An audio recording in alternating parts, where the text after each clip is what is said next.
Ramping up production of Tomahawks, the US has contracted a major defence manufacturer to significantly increase the output of these long-range cruise missiles. What's behind the move and what could it mean for American involvement in global conflicts? This is Inside Story.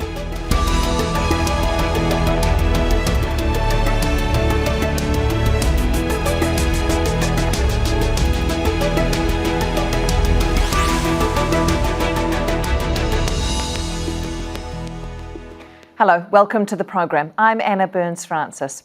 It's a multi-billion-dollar deal that some military analysts say confirms suspicions that the United States is running out of critical munitions. The Pentagon has contracted defence company Raytheon to significantly increase its output of Tomahawk missiles. Raytheon supplied the US with weapons for decades, but this time is different. The company is set to deliver the Tomahawks at an unprecedented scale and speed. How important are these missiles to US defence strategy? And could this ignite a global arms race and fuel more conflict? We'll talk to our guest in a moment, but first this report from Imogen Kimber. A landmark investment is how the US Navy describes its $22.9 billion deal with weapons manufacturer Raytheon. A deal for 1,000 Tomahawk missiles a year for 7 years. Estimates say the company currently produces less than 100 a year. Tomahawks are long-range missiles that allow precision strikes from a variety of launch platforms. Earlier this month, the US military also signed a $58.6 billion deal with Lockheed Martin, another contractor, for Patriot and Thud interceptor missiles. They're used to shoot down incoming projectiles and are considered critical in air defence. The Pentagon is calling on industry leaders to ramp up production and deliveries. Senior military officials, politicians and defence analysts have raised concerns about US weapons stockpiles, warning they have been significantly depleted by the months-long offensive against Iran, reinforcing its allies' defences in the Middle East and supporting Ukraine in the ongoing war with Russia. But President Donald Trump has pushed back. On August the 6th, he posted on social media that the US had massive amounts of munitions.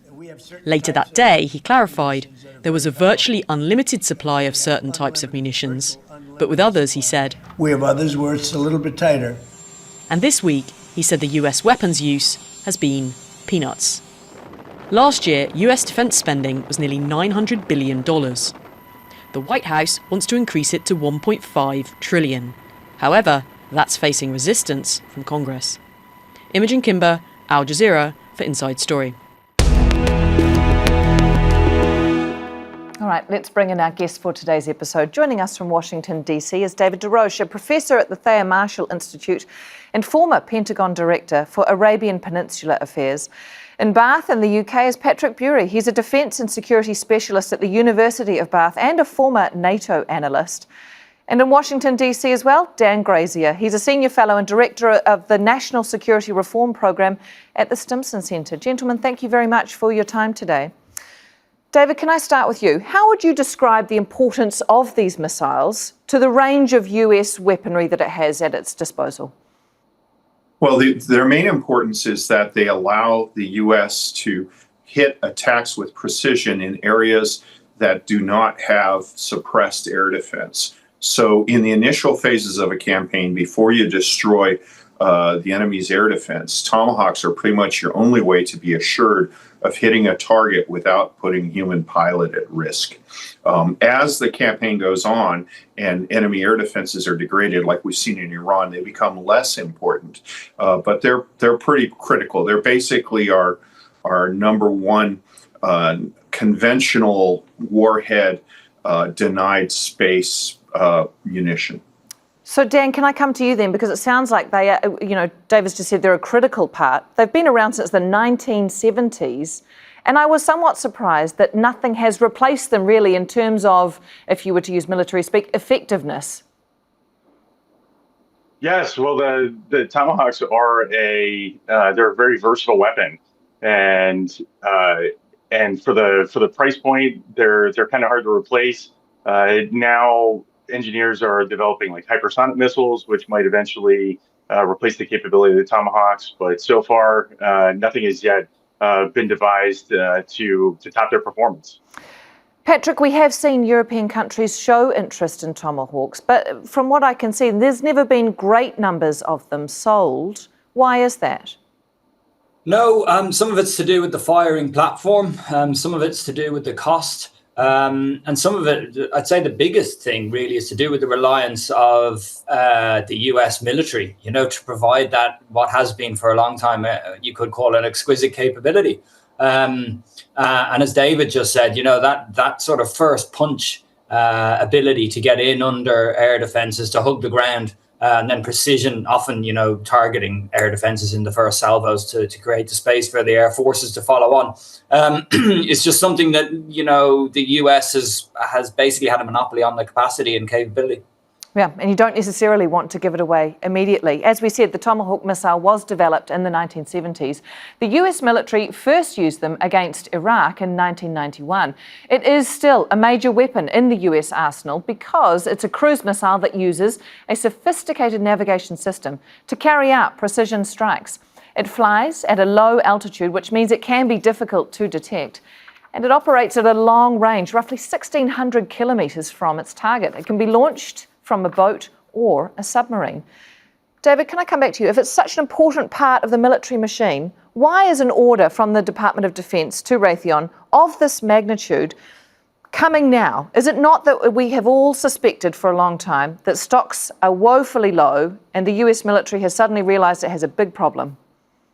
Well, the problem started really in the Clinton administration.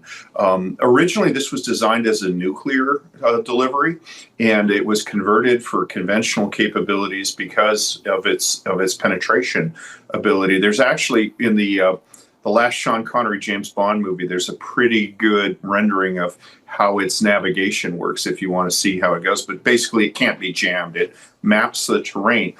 So it was used in the Clinton administration against attacks against Al-Qaeda facilities and the Shifa-Flex pharmaceutical plant in Sudan. In the Bush administration, it was used. And of course, they used a lot of them against the Houthis in the last few years. But basically, we have neglected our arsenal for a number of years, our defense industrial base. We've shifted from having engineers in charge of defense companies to finance people focused on quarterly earnings. And really not until the invasion of Ukraine did the West as a whole realize that you can't just put in an order and have these delivered the next day like Amazon. There are years of lead time, and we need to actually build our defense industrial base, not just for missiles, but also the platforms to deliver it. And so this is a welcome set here. We're going from producing 60 to 90 missiles a year to potentially 1,000 missiles a year. But we have another problem, which is our ability to deliver them. The platforms are declining. We're going to lose roughly 2,000 launch spots for naval Tomahawk in the next few years as the Ohio-class submarine and the Ticonderoga frigates go offline. So it's a bigger problem than just the missiles, but this is a welcome step forward. It sounds like an expensive problem too. Dan, David's point there about the money men having more of a say here. Do you think $22.9 billion is a good deal for these missiles? Well, David is absolutely correct about the money men in charge of these companies. That's a big problem. They want to run defense companies as they would a regular civilian company that doesn't that runs as efficiently as possible. Well, unfortunately, warfare is inevitably wasteful, inherently wasteful, and all aspects of it, including production, because a dedicated munition plant does not turn out anything useful for society other than weapons. And these things need to be, kind of kept in cold storage, as it were, for a long time. And that is an inherently wasteful process. But that being said, this contract seems a bit excessive to me. I went back and looked, and I found a contract that the Navy awarded to Raytheon in 2004 to build 2,200 Tomahawk missiles. And that contract in 2004 was for approximately $1.9 billion, which, when you run through an inflation calculator, that's about $2.8 billion today. And so when we're talking about nearly $23 million for a 7-year contract to build 1,000 missiles a year, that seems very that seems very excessive to me. It's clear. This is clear proof that these kind of contracts should be made long before these kind of conflicts, because the companies know that they have the government kind of over a barrel, as it were, for these kind of contracts in wartime, when we have to scramble now to replenish stocks. David, I saw you lift your finger there. You want to make a point about this? Yeah. It's just, you can't go out and hire somebody off the street to work in one of these factories. These are skilled positions, and they have to have security clearances. It takes years to hire them. So the big number, the number to look at is not the number of missiles being ordered. It's the capacity. Once you build the capacity to build 1,000 missiles a year, what we're coming around to the realization is we may need to have more employees than a strict cost-benefit analysis would link. We may have to build stuff that we don't need in peacetime so that we have the capacity to build it in wartime. Are you saying the company has charged capacity on the basis that they feel they may need to account for not needing to produce that much? Because it would suggest that if you have to scale up, you see a need for it to keep going.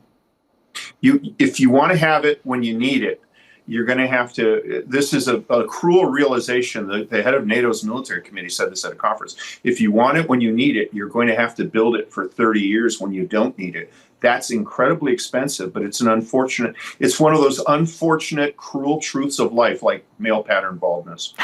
You'd rather be looking at it than looking for it, right? Patrick, can I ask you, what does it look like then from an outsider's perspective that there has been so much discussion about the fact the US has let its stocks get so low, it is now in this position of scrambling to catch back up? Yeah, I think two things. I mean, like to what Dan and David talk about, this is symptomatic of essentially the cut down of the peace dividend at the end of the Cold War, and then followed by the kind of expeditionary warfare you could call it the war on terror, the last 25 years or so, where the consultancies, the big consultancies came in, tried to aim for effectiveness, as Dan says, efficiencies, as Dan said, and sacrificed effectiveness. You got it, when you need it, are you looking for it? It's about this idea of resilience.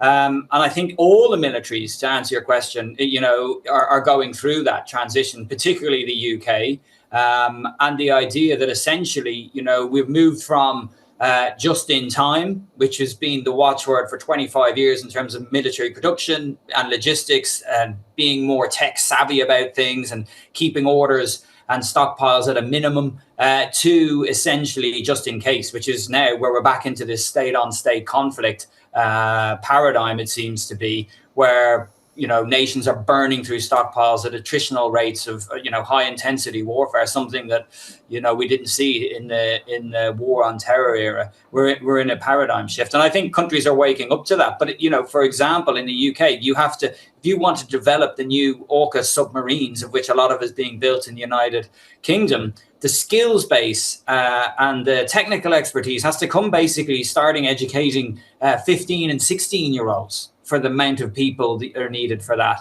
And then, what happens when the subs are built? You need another order. Otherwise, they just diffuse into their skill fade and into the private sector. So, and you don't get them back. So it's a step change. Can we talk about orders? Because at the NATO summit, Germany announced it was buying those Tomahawks. But only a couple of months before that, there was some reporting from American media that the US might back out of an existing plan to sell Tomahawks to Germany, that it did not have the supplies that it thought it might be able to offer. And I'm wondering if, when we hear of deals like this $22.9 billion deal, do you think that that would make European allies worried that there will not be enough munitions in time for when they need it to buy from the US? Yeah, no, I think I haven't seen the specifics of the German case, but certainly if you look at what's been widely reported on the United States stockpiles, they're down to about a third. And as David mentioned, the lead time, even you place the order, you got to get more production lines going. So the lead time of the delivery of that is going to take substantial amount of time. And this is tying into the global shortage of precision munitions, be it the Tomahawk, which, I don't know, depending on the variant, may or may not be useful to the Germans. Certainly they're thinking it is in terms of their navy. It doesn't have one of the biggest navies, to be honest with you. The other one is, of course, the interceptors we're seeing with relevance to Ukraine, and the Patriot PAC-3 interceptors in particular. Again, a really useful piece of kit, but between Iran and Ukraine, the current production is not matching demand by a long way. And again, there's things in train that will hopefully increase that. But it's really interesting. I think the bigger point here strategically is about, can America quickly replace these stockpiles and show that it can maintain its military might, which it's dominated the world for the last 80 years with? Or are we starting to see the running down of US military power? And of course, then maybe China filling that space. Dan, when we talk about that show of military might, we've also seen the European Union discussing plans to move away from heavy reliance on US-made weaponry. The Commissioner for Defence has a plan, he says, to try and bring together an industrial base across Europe. Will that impact American companies or the American administration and its defence as to how it approaches this? Well, it's kind of hard to imagine a move like that not impacting the United States defense industry.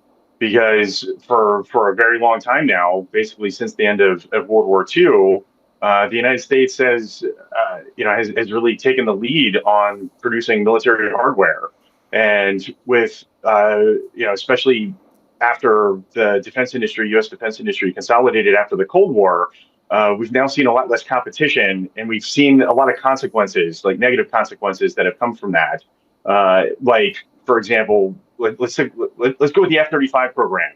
That was an international program from the very beginning, with lots of European partners that were investing in the development of this program.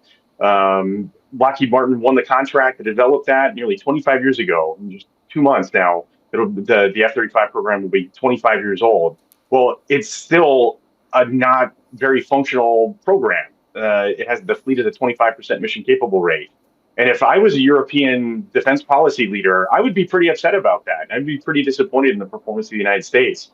And so I think for other countries to start developing their own internal capacities to develop military hardware, I think that's just a natural consequence of the United States getting a little too comfortable, I would say, in the present arrangement. And we're just not delivering. So it doesn't surprise me one bit to see other countries starting to look inward to develop their own internal capacities. David, there's a phrase, when supply is limited, deterrence is impaired. Is that a phrase that you would agree with, that perhaps some European allies are a bit worried that might be true? Well, yeah. That's always an issue. But, when it comes to defense, the European allies generally talk a big game but don't back it up. And I think that any alliance capacity is good. It doesn't matter whether it comes from the United States or from Europe. But generally what you find is that when it comes to actually building stuff, they're either exquisite things like the Storm Shadow missile, which the UK Storm Shadow missile, which is a world leader in it, or they're things that involve industrial age unionized labor, shipbuilding and aircraft. And even then, there's a mixed record. The A400, the European transport aircraft, is years behind schedule and it's far behind capability. So it doesn't really matter, I think, to people in Washington whether Europe can defend itself with American munitions or with European munitions. But experience shows that they generally don't follow through on European munitions. And with American munitions, what we're finding is that, there is a global. Japan is buying Tomahawks as well. So there's a global issue here. That's why the capacity is what's key, not the order. Patrick spoke of the 16-year-old welder you have to train. You have to keep him employed or he finds another job. And, the worst case is where you train a welder and then the line goes cold and he decides to start selling real estate and realizes that he doesn't want to go back on the line. So that is really the issue here. And that may make the case for consolidation. But honestly, I don't think the Europeans will get their act together in a way, particularly with these sorts of capabilities like Tomahawk, that will threaten the U.S. market dominance in there. You sound like you're wishing them good luck. Yeah. Patrick, can I ask you a question then? But when we look about where Europe might go here, Russia, presumably China too, will be watching and reading the same news that we all are, maybe Iran. What will be the opportunity here for those countries? Well, I mean, Iran and Russia have worked together, in terms of sharing know-how, drone strikes and drone technology with some effect, which has, affected some of these exquisite platforms. We know from reporting now that, 2 of the radar, at least for the US THAAD systems, were damaged, at least that, and maybe destroyed.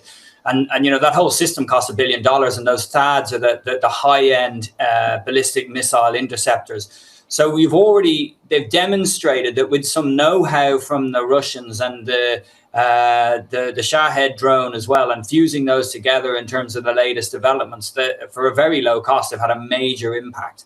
So you'd expect those kind of evolutions in the character of warfare to continue. And again, and then obviously the countermeasure for that, I would have thought the US has learned some serious lessons about how they protect air bases and air defense systems from the recent conflict in Iran.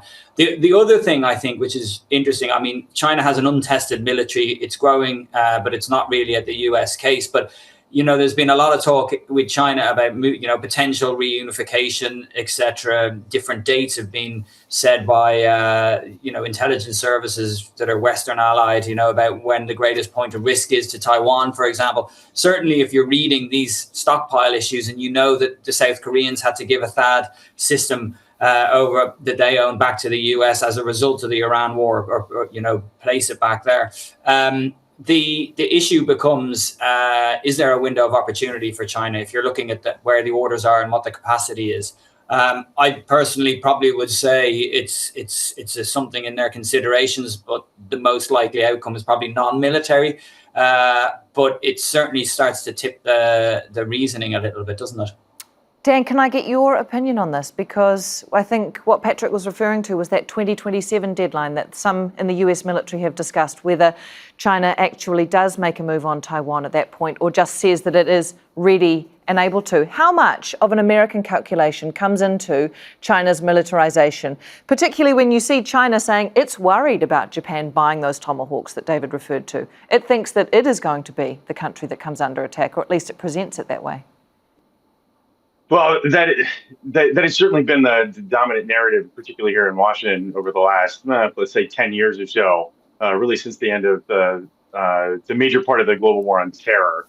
China has been considered the pacing threat for all defense policy issues here in Washington for a long time. Now, I agree with Patrick. I think the most likely outcome, like I take the Chinese leaders at their word that they want to regain full political control of Taiwan. But I think that they're going to use non-military means to do that because an amphibious landing, the kind of landing against Taiwan that a lot of defense plans here in the United States have hinged on is just very unlikely. I wrote a whole big report about that with a couple colleagues last year, explaining just why that's such a big problem. But if I was a Chinese military planner, I would of course be looking at these kind of issues with regards to munitions, because that would factor in the calculus to for a decision to go. But I think that what we're seeing right now with the world distracted, going back a couple years with when Russia invaded Ukraine, there's a lot of speculation that China might take the opportunity. Even like after September 11th, the United States became fully engaged in the Middle East. In those wars, the Chinese still didn't make a move. So I think this is all proof that a lot of that rhetoric regarding China against Taiwan has been overblown.